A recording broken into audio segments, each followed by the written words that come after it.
The U.S. has also said a deal with India is close, with reports saying that an interim deal could be signed very soon.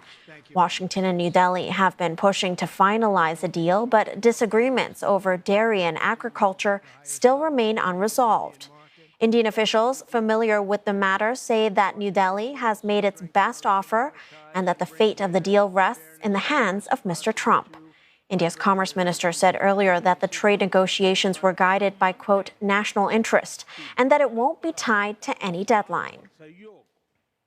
For the latest from New Delhi, Ishan Garg joins us live now. Ishan, we keep hearing that this India-U.S. trade deal is so close.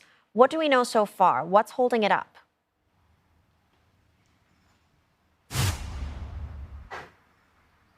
Well, if some Indian media reports are to be believed, the negotiations have advanced to a stage where they say the deal is basically on President Donald Trump's desk, waiting to be signed. We know that Indian trade officials and India's top negotiators were in Washington till last week on Friday, and by that point, the broad contours of at least a mini trade deal or an interim agreement had been talked about. Now, it remains to be seen if U.S. is happy with those terms, because officials here are saying that India has put its best offer out there. But what's also changed in the past few hours is the fact that now many other Asian countries have received these letters saying that they are going to be attracting tariffs between 25 to 40%. And in some sense, that puts India in an advantageous position if it were to agree to a trade deal with the U.S., because trade experts here are saying that with those countries attracting such high tariffs, a lot of manufacturing could move away from countries like Cambodia, Indonesia, Bangladesh into India. So it would be in India's interest to sign a trade deal with the U.S., given the understanding that no additional tariffs would be applied on Indian exports. And this issue of tariffs has been one of the sticking points between India and the U.S. in trade negotiations. India wants fewer tariffs on a lot of its labor-intensive goods, such as textiles and leather exports, while the U.S. is pushing for a lot of its imports to come into India, especially in the automobile sector, where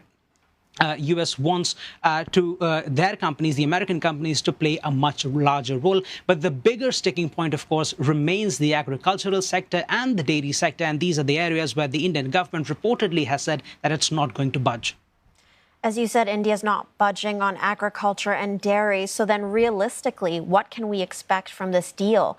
And could you also help us understand how much political pressure Prime Minister Modi is facing at home?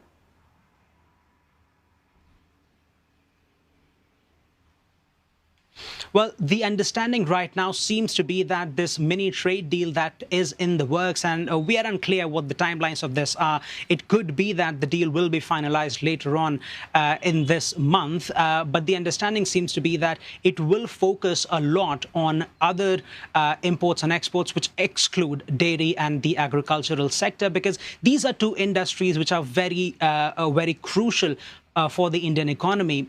India's GDP, about 18% of it comes from agriculture and its allied service. And it's a huge chunk, not only because of its economic value, but also because it employs roughly half the country's population. And in terms of political pressure, we have seen several farming groups pressurizing the Indian government, not only in the context of a bilateral deal with the US, but also in the context of other free trade agreements that India has done, that agriculture and dairy should be kept out, because the worry is that if American farm produce or farm produce from other more developed nations start flooding the Indian market, the most vulnerable Indian farmers, they may perish, their businesses may perish. The other sticking point seems to be America's push to introduce genetically modified farming goods in India. And this is something that India has been historically opposed to. There are various concerns, including health concerns, including environmental concerns, and there are concerns that if those GMO products are introduced in India, they could leak into the food system, because currently India has not cleared any food products, any genetically modified food products to be introduced in the country. So we understand that currently these two items might be kept off the table. And the idea would be to get at least a mini trade deal going, with an understanding that a bigger trade deal could be worked upon in the coming few months. Because when Prime Minister Narendra Modi had traveled to the US back in February this year, both him and President President Donald Trump had said that a bilateral trade agreement could double trade between India and the U.S. to nearly double it by 2030. And for that to happen, a trade deal would be crucial. Thank you, Ishan, for those updates. That was Ishan Garg reporting live from New Delhi.